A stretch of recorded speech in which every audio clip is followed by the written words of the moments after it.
In this chapter, I'll address the steps we need to take to ensure that our logo is reproduced and used as we intended. To be sure that our logo is used consistently, we should write usage guidelines, essentially a user manual for the logo. For more on this, check out my Developing a Style Guide course here in the lynda.com online training library.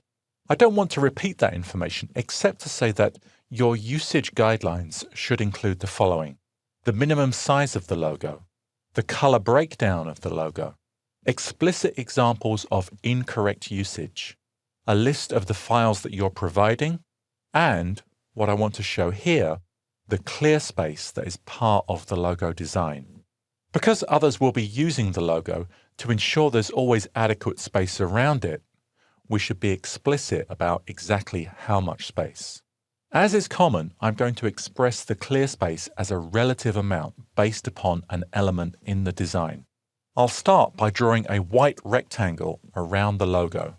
I want this to go behind, so I'm going to choose my Draw Behind option, make my fill white, and then draw myself a rectangle, the edges of which touch the edges of the artwork. Now I'm going to choose an element from the design itself, and I'll use this petal. I'm going to switch to my outline mode so that I can see the bounds of that rectangle.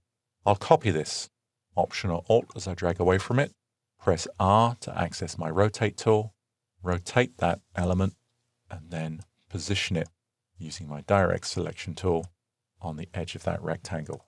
I'll now duplicate it. Now I can select the rectangle and adjust its size to incorporate those elements.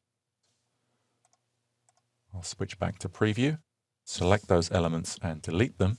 Now select all of my artwork, including the white rectangle. From the Object menu, I will choose Artboards, Fit to Selected Art. I can come, for example, to InDesign and place my artwork. And we see that when I do so, that designed white space around the artwork is incorporated into the logo.